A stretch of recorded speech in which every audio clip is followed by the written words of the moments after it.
stepping out of the minibus in the scorching sun in the south of France, I realised I'd just made the biggest mistake in the whole of my life.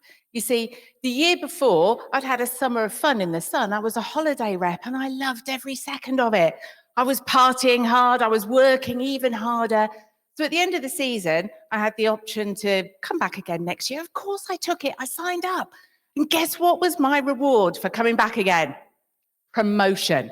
So I was promoted to lead a team of 10 people, but I didn't know how to be a manager. I only knew how to be a rep. And that involved prioritizing being liked over leading and occasionally join tables at 2 o'clock in the morning when I probably should have been setting a better example.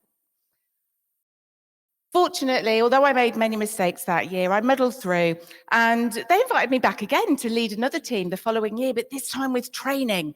And guess what? That training was inspiring. It was awesome. And at the end of those 2 days of training, how much better of a leader do you think I was at the end of the 2 days? 25%? 50%? Zero. Well done. Zero. Why? Because I'm not better until I put it into practice.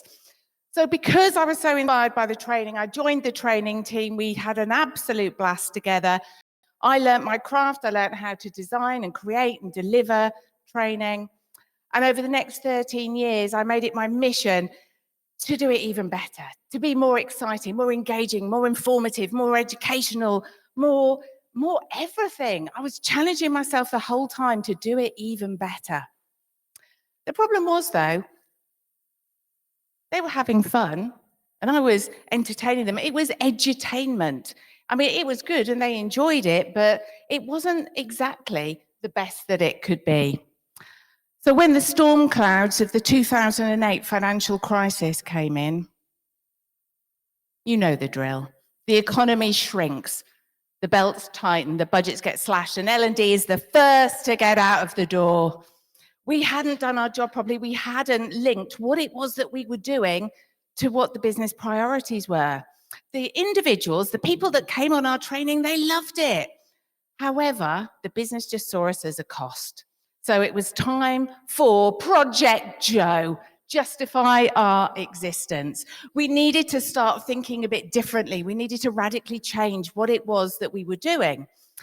We needed to stop saying yes to all of the training that we knew shouldn't be run just because the leaders didn't want to give feedback. We knew that we had to do something different, but I found it really difficult because at my core, I'm a people pleaser. And I also like edutaining people. I like bringing out the jazz hands. So it was really difficult for me to push back and say no. So I was at another training course, and I know that you can develop without training courses to teach me how to be a performance consultant. But how much better was I at my job as a business partner at the end of the 2-day program? Zero. Yes, because you don't get better until you put it into practice. So think about New Year's Eve. New Year's Eve, you're normally full of cheese, full of wine, full of good intentions, and you think, I'm going to do something different next year, and you start making New Year's resolutions. But what's the problem with New Year's resolutions? Reality hits the next day when you've got your hangover and you think, oh, I'll just finish all of the cheese and the chocolates because then it won't tempt me.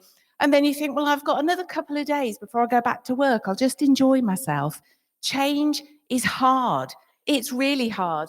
And it's exactly the same at the end of a training program. If you've done your job well as a trainer, the intent is high. People are really positive. They're going to be a better listener. They're going to be a better coach. They're going to be a better leader, a more empathetic leader. But the challenge is, it's bloody hard. It's hard to make those changes.